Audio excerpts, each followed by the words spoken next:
Thank you, Mr. Asalan and Ms. Muniza. Next, it is now time for the panel discussion, and to moderate the discussion, I would like to call Ms. Zehra Anik. She is a leader, founder, focused on making the transformational impact in ESG, sustainability, and climate change space. Zehra has over 23 years of cross-functional secretarial experience across sustainability, ESG, energy, transition energy, strategy, and communications. Ladies and gentlemen, huge round of applause. And now I'll be calling the panelists one by one, if we can have them on screen as well. First, let's call Mr. Armugan Ahmed Kausar. Now, Mr. Armugan is a global finance service executive with over 25 years of experience in banking industry and consulting practice. Please welcome Mr. Armugan Kausar. Now, next, we have Mr. Farhan M. Haroon. Mr. Farhan is currently the CEO and General Manager of Helion Pakistan, formerly GSK Consumer Healthcare. He has been associated with GSK for over 12 years. Ladies and gentlemen, please welcome. And of course, next we have Syed Fahimul Hassan. Now, he is a fellow member of the Institute of Chartered Accountants of Pakistan. He is an insurance partner and sustainability leader at A.F. Ferguson's and Go Chartered Accountants. Please welcome. And of course, Mr. Ali Yusuf. Mr. Ali Yusuf has joined the board on October 1st, 2019, and is currently the Director and Chief Financial Officer of Unilever Pakistan Limited and Unilever Pakistan Foods Limited. Please welcome Mr. Ali Yusuf. And over to you, Ms. Zehra.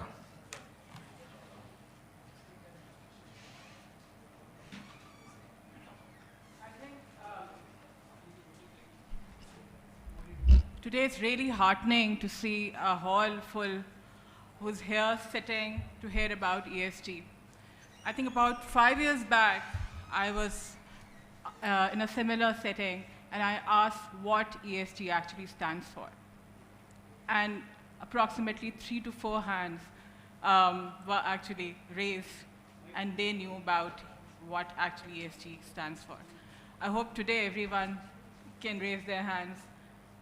We've heard so many illuminating talks, and I think the presentation which was made by Nadeem Saab was also very extensive on the current standard which we are talking about today. Our panel, we have a very distinguished panel today, and all of them, I guess, are at a very mature stage of their ESG journeys. So I would just like to start off with Armugan, if you can share with us what HPL journey is like and where is it today? Thank you very much. Thank you, Zara. So I think जो पहले बातें हुई हैं बहुत relevant बातें हैं in the sense कि we all need to do a lot, right? So I'll not wear my usual practitioner जो CFO या chartered accountant hat. I'll talk more as a practitioner here.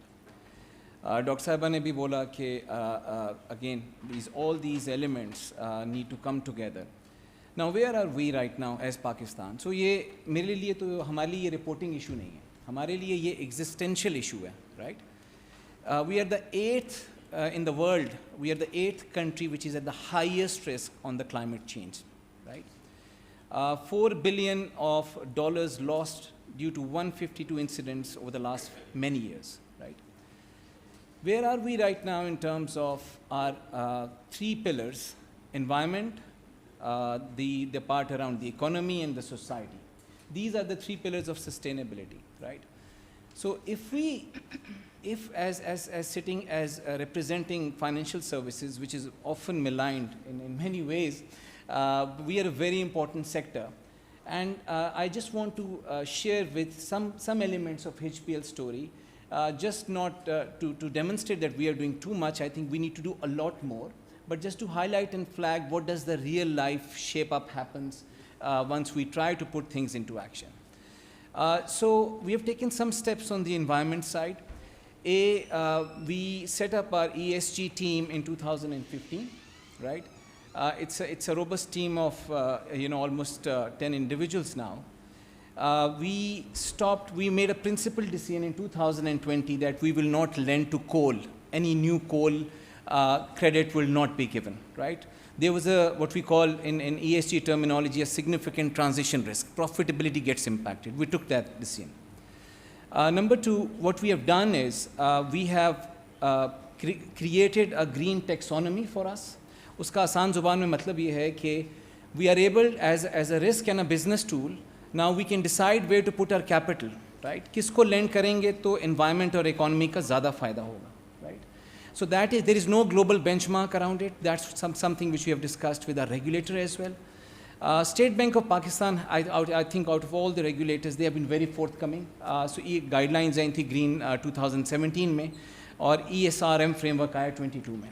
So what we have done is हमने internally there is a clear EXCO level committee which runs which is called Sustainability Forum.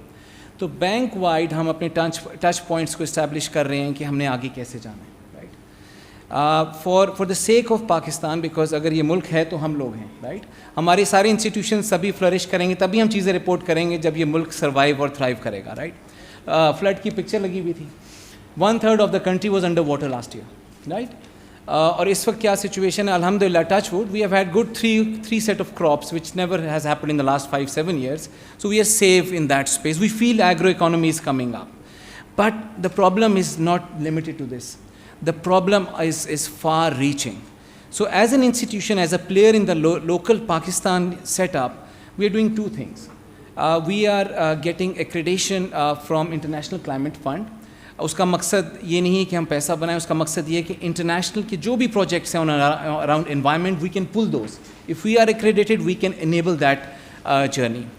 Secondly, you would have seen, and thank you very much for allowing us to distribute those reports, the sustainability and impact report. उसमें हमने ये किया है कि जो sustainability के 17 UN standards हैं, we have mapped all our initiatives against them. Absolutely agree with the panelist and the earlier chief guest. We need to do a lot more, right? But from an environmental perspective, this is a fundamental shift as a leading institution, because we believe कि ये चीज़ reporting issue नहीं है. It is an issue which is to do with the purpose of the organization. जब तक organization और business community ये चीज़ establish नहीं करेगी, ओनर्स और मालिकान ये इस्टेब्लिश नहीं करेंगे कि हमें इस डायरेक्शन में जाना है, it will always be a good thing to have. यार ये रिपोर्ट कर दो, इसकी एश्योरेंस रिपोर्ट ले लो. But unless that is becoming part of the strategy, उस पर टच बेस हुआ था इनिशियली, तो I think it has to become core of our strategies for it and the reporting to happen. So I think हमारी this is our ethos, this is what we are working on, and something which we want to work with the rest of the players, and we are more than happy to team up with ICAP and other institutions to share our experiences, because we believe we have done a lot in the space. And जैसे ये standard आएंगे S1, S2, I think we just need to calibrate and make sure we do the right reporting. Very extensive. Thank you. Moving on, Farhan, if you can share at what stage of journey your organization is, and given the sector, which is a very regulated sector.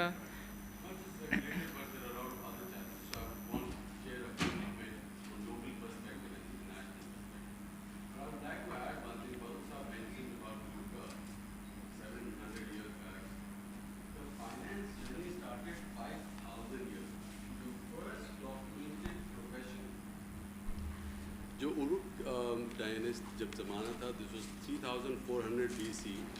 The first documented profession is accountancy, and the guy's name was Kushim. Even if you Google it, Kushim was the first person who was the finance guy 5,400 years back from now. So yeah, finance goes and accountancy goes a long way back. Now, talking about certain perspective, we'll have to take a step back about ECG and environment. It's very, very important. And as the gentleman said, it's about our existence now. But we also need to understand there's certain obstacles. It's just not about environment. In our sector, health inclusivity is at the top. How can an individual take care of his or her own health? For us, that component of ESG is ECG for everyone. We produce Panadol, Eno, CAC. These brands are all preventive medicine. So what we want is through vitamins, through such products, make sure that in the long term, people are able to live a better life, and that's number one KPI for us. Even in the pharmaceutical sector, health inclusivity is the first one. Now, there are four parameters जहाँ पे हम अपना contribution towards society को measure करते हैं. One, जो पाकिस्तान में applicable नहीं है, clinical study अगर जो हो रही है, उस पे क्या steps लिए, and that's the reporting part that we would be starting next year. हम पाकिस्तान में clinical studies नहीं करते, but there are a lot of clinical studies that happen every year. Now, the second one is quality of the drug. अब within the quality of the drug, जो भी हम plastic use करते हैं, because let's be honest, plastic is the first one जब हम discuss करते हैं. Toothpaste हम बनाते हैं Sensodyne plastic tubes. We 500 million tubes हम globally बना रहे हैं. So that is something that's going in a landfill, and what we are doing is we are working towards sustainability where we'll be using reusable plastic. So that work has already started. By 2030, we aim to convert all our plastic into reusable plastic. For Eno, what we did is we moved from plastic to paper-based Eno. जो अब आप sachet लेते हैं, that's a paper. But there are a lot of products जहाँ पे ये sustainable नहीं. There are a lot of pharmaceutical products जहाँ पे हम glass bottle में जाते हैं, so that becomes a safety risk in itself. Then we have to use extra plastic ताकि वो child resistant friendly हो, यानी कि बच्चा जो है वो cap नहीं खोल सके, we have to use more plastic. So our journey is a little behind, but there is a lot of work that is happening, but it's going to take some time. The third and the fourth is affordability, accessibility for individual towards medicine, जिसमें pricing भी है, जिसके अंदर as in affordability. So what are we doing in terms of market access? What are we doing globally in those markets जहाँ पे उन दवाओं की ज़्यादा ज़रूरत है and they can't afford it? So for us, the dynamics of this are relatively different. Now, what we are doing in terms of globally, we are part of UNGC. हमने उनका endorse किया है for labor, for diversity. I mean, I have 15 functions in my team. Out of 15, 7 are women. And that's something that we deliberately wanted, that in the leadership team, and that's where we start. In our sales team, जो doctors के पास जाते हैं, जो trade में काम करते हैं, we had 6% female 2.5 years back. Right now, we have 23%. And that was a decision that we took, that in this overall index, that it's not picking and choosing what we wanted to do. But there are things where we could do things early. That's where we started working on. So it is basically the ESG lens which actually counts. If you have the ESG lens, eventually you're going to overcome the challenges. I'm going to ask the question from Ale now, and for him I'm going to come to you afterwards. We've seen Unilever, taking the lead as far as ESG overall awareness creation is concerned, and I think since last year, we've seen a lot of seminars around environment and ESG at large. And I know for a fact that as far as the maturity of ESG reporting is concerned and integration is concerned, Unilever, Pakistan especially, is also at a very mature level. Where do you see the journey going from now, onwards from this? So I'm going to approach it slightly and differently. I would like and I'm to have the perspective, Sure. the financial perspective here. Sure. So I'm going to give you both. Yeah. And I don't think we need to have a different lens. It is a business perspective which drives all functions and finances as well. And I'm going to be, let's say, slightly self-critical as well. Because you've painted a very positive picture. It is that. Yeah. In the Pakistani context, are we seen to be taking the lead? The answer is yes. I think where we need to now move is that how do we, let's say, move with an integrated strategy which is housed on ESG or centered around ESG. Yeah. And when you look at consumer goods, I think an easy way to look at that is where are you innovating, and that tells you where the company is going. Yeah. और अगर इसको थोड़ा सा और हम आसान करें तो हम कहेंगे कि हम अंदर लफ्ज़ यूज़ करते हैं इनोवेशन या renovation, which is what are new products coming या current products change कैसे हो रही हैं आपके ऊपर. Until the time you see companies like ourselves and others And ESG related innovation, I think we need to be self-critical of ourselves. And internationally, we have moved in that direction. In Pakistan, we are in the process of moving into that direction. And that is what I'll then call success. Because then with every passing day, I'm going to change my portfolio, which is greener. Then what I need to do, so अगर आप मुझसे पूछें ना Unilever को काम क्या करना चाहिए, मेरे हिसाब से Unilever को ये काम करना चाहिए, the best thing that we do, and when I say Unilever, I mean consumer goods or marketing companies, we change habits. हम साबुन यूज़ नहीं करते थे, हम साबुन यूज़ करते हैं आज की तारीख में. शैम्पू का कॉन्सेप्ट नहीं था, पाकिस्तान में शैम्पू का कॉन्सेप्ट है. So it is our onus to change consumer preferences towards greener choices in Pakistan. And that is the step that we are now taking. And if I were to, let's say, talk just a bit about that, and the intention is not to brag, but let's say give you the direction of travel, if I may. साबुन हम हर कोई इस्तेमाल करता है, palm oil इस्तेमाल होता है. Frankly, we don't care the source of palm oil in our sabons, right? अगर मैं आपको कहूँ Lifebuoy का जो palm oil है या Lux का palm oil है, sustainable sources से आ रहा है, and if I ask you to pay 5 rupees more, do you care? Short answer is no. Yeah? But as of October 1st, in Pakistan, we will move to what we call NDP, which is no deforestation, no peatland erosion, and no exploitation palm oil into soaps in Pakistan. I will not charge a penny to consumers for that because I know the consumers don't care today. But can I still move? It will come at the cost of my profits. We will still do it because we know, so don't get me wrong, we are no philanthropists. I'm going to make money. Yeah, so I'm not saying that I'm not going to make money because choices will change. And we will change those choices. And I think it will be good for Unilever and for the world. And that's the direction of travel that you want to go. So in Pakistan, coming back to your question essentially, and there are many other things that we're talking about. Ice cream is another example. Refrigeration का आपको पता है carbon footprint बहुत ज़्यादा होता है. हम ice cream बेचते हैं पाकिस्तान के अंदर. The ice cream ideally should travel at negative 18 degrees centigrade. To run a cold chain, we know the impact of running a cold chain. Now, how do I design my products कि यार मैं negative 18 नहीं लेकिन negative 16, negative 14, negative 10 पे वही product दे सकूँ? That's the R&D resources being deployed over there. Can I run a value chain which does not need to run at negative 18 but negative 10? And it's a game changer. Yeah. और plastics से भी गुफ्तगू हो रही थी. Again, the other heartening piece is, and this is, let's say, me trying to, preach you people to convert on ESG. We started a journey on plastics. तकरीबन कोई 24 महीने हो चुके हैं आज की तारीख में. The first conversation we had within the boardroom of Unilever Pakistan, we said that it will be a price tag of 100 million to, let's say, move on plastic neutrality by 2025. अब 100 million कम पैसे नहीं होते. Again, हम अगर consumer हैं, हम में से कोई देना नहीं चाहेगा वो पैसे, सीधी बात है, क्योंकि मैंने ultimately charge करना है. Yeah, I'm not a philanthropic organization. To that point to now, we have been able to crack with a startup in Pakistan a model which will be plastic neutral with a payback period of 9 months.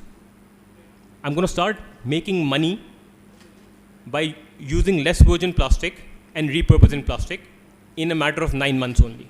So 10वें महीने, I'm going to make more money than I was making in the past. Being good to the world, good to Unilever, and all of us as Pakistan. So the business case is pretty sorted, if I may, yeah, on that. And I think we need to stop debating whether we want to move on that journey or not. Standards हैं, आगे हैं, implementation उनकी होगी. I think we need to make our strategies around ESG as companies and not be it on the side. It can't be 3 KPI that I'm driving on ESG. Or gender neutrality, yes, it is an integral part of it, जो हम बात कर रहे हैं. That's the direction of travel and that's the effort that we are making. That how do we move towards that? In Pakistan, there is a distance we need to cover. My current efforts are driven by a global strategy on ESG, which is centerpiece. That may or may not be relevant to Pakistan. Or the direction of travel may be slightly different.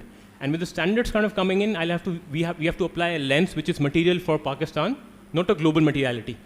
क्योंकि उसकी बहुत सारी ऐसी चीज़ें होंगी, well, I'll be non-existent to them. मतलब अगर 700 million euro का business खत्म हो जाए, global Unilever के लिए फ़र्क नहीं पड़ता कुछ. It matters to Pakistan. I'm going to take a pause over here. Thank you.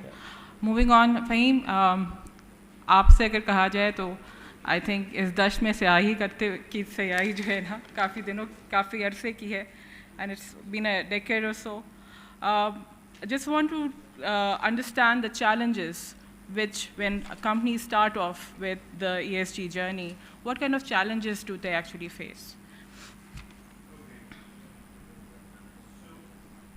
First of all, companies start with the compliance and risk management level. So first of all, जब हम देखते हैं कि किसी भी industry में जो entry point है, this is compliance and risk management.